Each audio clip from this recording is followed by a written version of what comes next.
Përmbledhja e ngjarjeve kryesore të ditës në Radio 7. Bashkimi Evropian konfirmon vullnetin për zgjerim e vendet e Ballkanit nëse plotësojnë kushtet për anëtarësim. Në kuadër të takimit të liderëve BE Ballkani Perëndimor të mbajtur në Shkup të Maqedonisë së Veriut, komisionerja për zgjerim Marta Kos paralajmëroi se kjo mundësi e krijuar mund të mos jetë aty përgjithmonë. If we do it right in the enlargement process, we could unify our Europe, and the Europe cannot be united without Western Balkans. I want to be very clear. There is a clear consensus for further enlargement now. It wasn't in the past the same, but the window of opportunity might not be there forever. Nëse bëjmë si duhet procesin e zgjerimit, mund ta bashkojmë Europën tonë, ndërsa Europa nuk mund të jetë e bashkuar pa Ballkanin Perëndimor. Dua të jem shumë e qartë. Ka konsensus të qartë për zgjerim të mëtejshëm tani. Nuk ishte në të kaluarën, por dritarja e mundësisë ndoshta nuk do të jetë aty përgjithmonë, deklaroi Marta Kos. Komisionerja për zgjerimin e Bashkimit Evropian Marta Kos në samitin BE Ballkani Perëndimor mbajtur në Shkup vlerësoi progresin e Shqipërisë në rrugën drejt anëtarësimit. Ajo shpreson se Shqipëria do të japë të gjithë kapitujt deri në fund të këtij viti. And we are seeing significant progress. Albania, dear Prime Minister Edi Rama, has opened 3 clusters in the last 6 months. Thank you for contributing to the success of the enlargement process. If we go on like this, we will be able to open all the clusters this year. And as I have told you yesterday, I'm looking forward to celebrate opening the last cluster in the autumn time. Po shohim progres të rëndësishëm. Shqipëria, i nderuar kryeministri Edi Rama, ka hapur 3 kapituj në 6 muajt e fundit. Faleminderit që kontribuoni në suksesin e procesit të zgjerimit. Nëse vazhdojmë kështu, do të kemi mundësinë të hapim të gjithë kapitujt këtë vit dhe, siç ju thash, po pres të festoj hapjen e kapitullit të fundit në kohën e vjeshtës. Kryeministri i Maqedonisë së Veriut konfirmoi angazhimin e shumicës së tij qeverisëse për të ecur përpara në rrugën e integrimit evropian të vendit.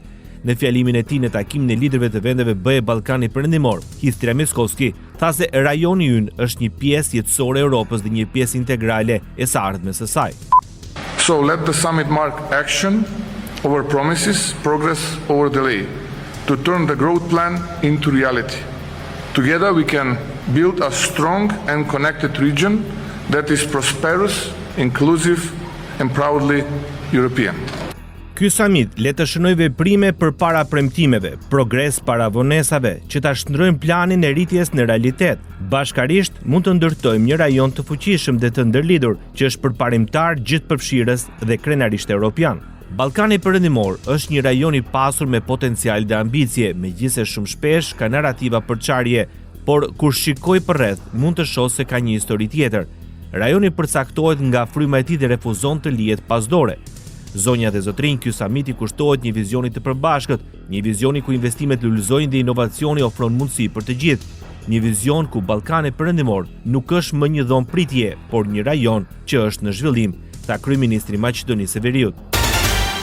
Në nisje të samitit BE Ballkani Perëndimor në Shkup, kryeministri Edi Rama vlerësoi se vendet e Ballkanit janë sot më afër se kur realizimit të aspiratës për anëtarësim në Bashkimin Evropian. Me tonë optimist, ai deklaroi se vendet e rajonit do t'i përmbushin të gjitha detyrimet. Kur nuk kemi qenë më afër realizimit të një aspirate shumë shekullore, do thoshe.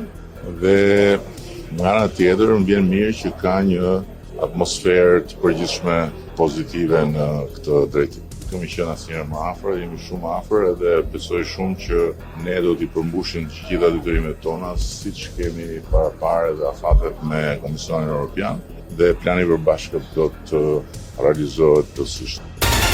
Kërcënimet ndaj marrëveshjesorit, marrëdhëniet ndëretnike në vend dhe rëndësia e forcimit të raporteve shtetërore mes Republikës së Maqedonisë së Veriut dhe Republikës së Shqipërisë ishin në thelb të takimit ndërmjet kryeministrit të Shqipërisë Edi Rama me kreun e BDI-s Ali Ahmeti. Pas takimit të mbajtur në Shkup, Ahmeti shkruan se ky ishte një takim i sinqert me thellësi politike dhe vllazërore në funksion të barazisë dhe perspektivës europiane. Falenderoi kryeministrin Edi Rama dhe mbështetjen e vazhdueshme të barazisë dhe rrugës europiane të Maqedonisë së Veriut, shkruan Ali Ahmeti.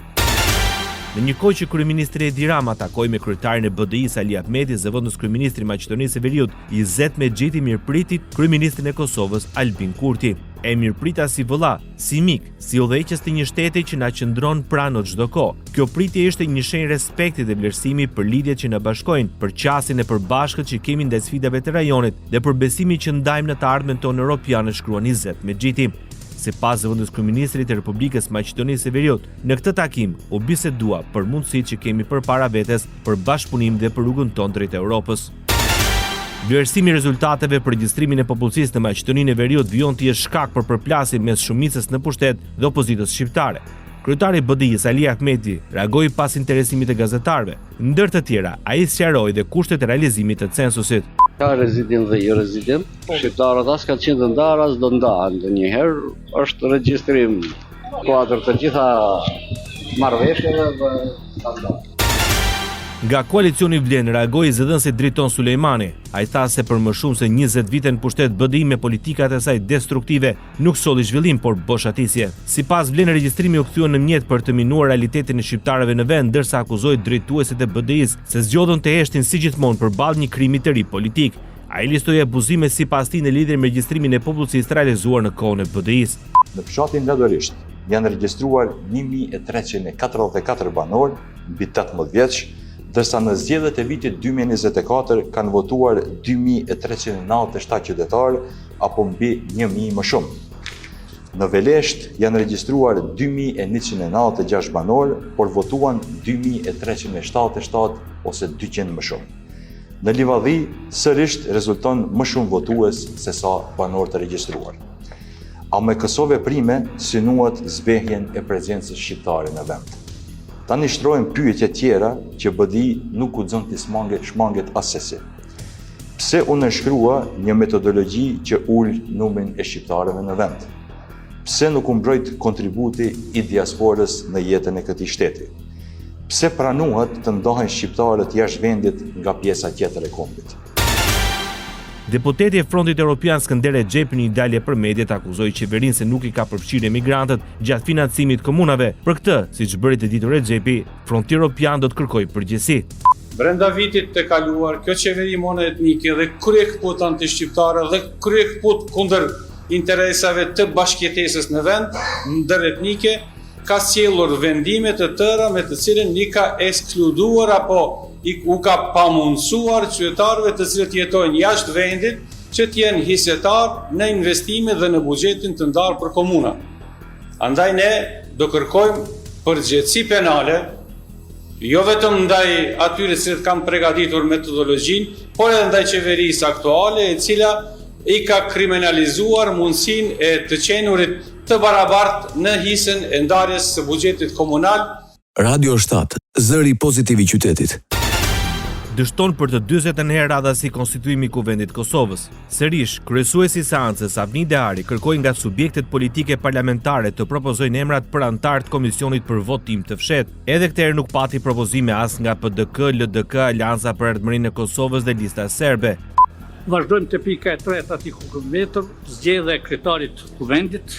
Në vazhdimin e seancës konstitutive, në 29 qershor 2025, subjektet politike PDK, LDK, lista serbe dhe AK-Nisma nuk kanë propozuar anëtar për komisionin zgjedhor për zgjedhjen e kryetarit të Kuvendit. Nga 108 deputetët në sallë, 51 votuan pro, ndërsa nuk pati kundër dhe abstenim. Seanca u ndërprer dhe vazhdon më trekorik në orën 11.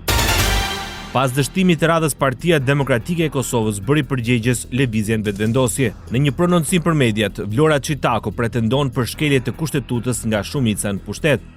Zoti Dehari, lëvizja vetvendosje po e shkelin kushtetutën.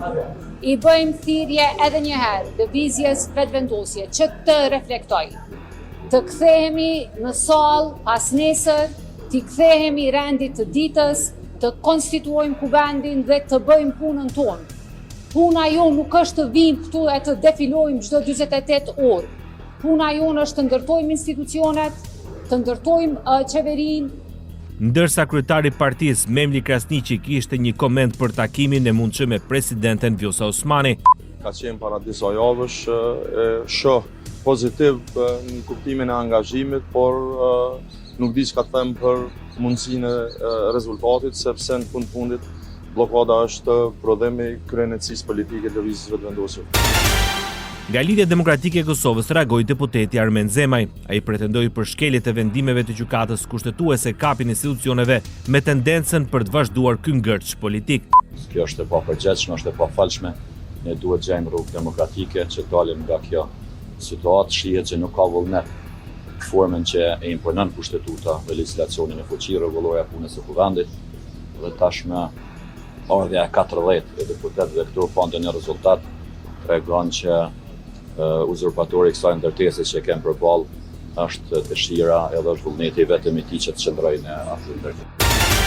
Kandidatja e deri tanishme vetëvendosjes për krye parlamentare Albulina Xhiu në prag të nisjes së vazhdimit të seancës së 40 konstituive të Kuvendit të Kosovës pretendon se Gjykata Kushtetuese nuk e ka konsideruar shkelje të Kushtetutës komisionin për votimin e fshehtë. Edhe gjykimi i Gjykatës Kushtetuese nuk e ka vlerësuar ose nuk ka konsideruar që komisioni i fshehtë është shkelje e Kushtetutës Republikës Kosovës. Kemi paraqitur 2 kompromise, siç i ka përmendur kryetari Kurti, dhe në anën tjetër për sakoni kemi pasur vullnetin që të shohim se cila është zgjidhja më e mirë që kemi para vetes, të gjejmë një konsensus. Në anën tjetër, opozita ka vazhduar me qëndrimin e njëjtë. Për atë Xhiun, opozita është ajo që nuk ka pasur vullnet për zgjidhje. Prandaj, që kam thënë në vazhdimsi, është tetë e rëndësishme që qëndrimet bllokuese të braktisën. Filloi zyrtarisht patrullimi i përbashkët në territorin shqiptar ndërmjet Policisë së Shtetit dhe Policisë Kosovës në kuadër të sezonit veror. Projekti i përvitshëm u realizua pas nënshkrimit të një memorandumi bashkëpunimi nga drejtori i përgjithshëm i Policisë së Shtetit Ilir Proda dhe homologu i tij nga Kosova, kolonel Gazment Hoxha. Qëllimi i këtij bashkëpunimi është forcimi i sigurisë rrugore, menaxhimi më efikas i trafikut në akset kryesore që lidhin të dy vendet, si dhe parandelimi i shkeljeve dhe aksidenteve rrugore gjatë muajve të verës, thuhet në njoftimin e Policisë së Shtetit. Kryeministri në detyrë i Kosovës Albin Kurti përsëriti kërkesën për dorëzimin e Emila Radojçiçit dhe 42 paramilitarëve të tjerë të përfshirë në sulmin e armatosur në Bajnsk. Sërish shefi i qeverisë në Prishtinë akuzoi Beogradin si organizator të sulmit terrorist. Janë njerëz të cilët janë ushtruar në Serbi, i marrin urdhrat prej andej dhe kanë bërë agresion në Kosovë. Prandaj ata duhet t'i dorëzohen Kosovës.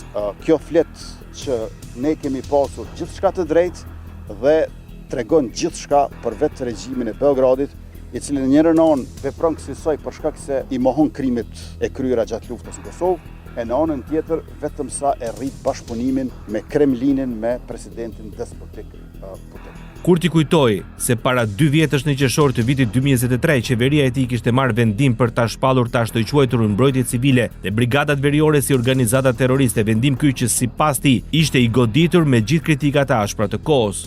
Saktësisht para 2 viteve, në fund të qershorit të vitit 2023, në mbledhjet qeverisë, të ashtu quajturën mbrojtje civile dhe brigadë veriore kemi shpallur organizata terroriste. Kritikat ndaj neve, kundërshtimet e sulmet ndaj neve pse kemi shpallur organizata terroriste kanë qenë të shumta. Mirë po, për pak muaj u pa që kemi pasur të drejtë. Në Bajnsk të Zveçanit, në fund të shtatorit, e vran rreshterin tonë policor, heroin e Kosovës Afrim Bunjaku.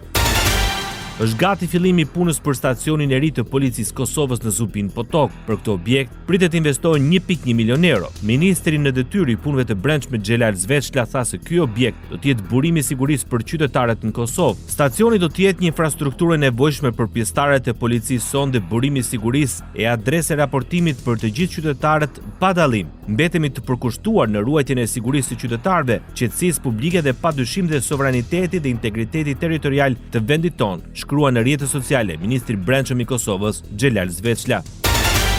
Forca e sigurisë së Kosovës njoftoi se në kuadër të përgatitjeve për vlerësimin e regjimentit të 3 të Këmbësorisë, kompania e armëve realizoi ushtrimin fushor Tango Mike. Përmes saj synohet vlerësimi i kapaciteteve operacionale dhe aftësive taktike të togjeve, si dhe testimi i funksionimit të komandës dhe ndërlidhjes në kushte të ngjashme me ato reale të betejës. Në këtë ushtrim janë vlerësuar togjet e kompanisë në drejtim të dislokimit në teren, lëvizjes taktike, vendosjes në pozicione mbrojtëse dhe mbështetje me zjarre për njësitë operacionale të Këmbësorisë, thuhet në njoftimin e Forcës së Sigurisë Kosovës. Ndoqët edicionin informativ të lajmeve në Radio 7, zëri pozitiv i qytetit.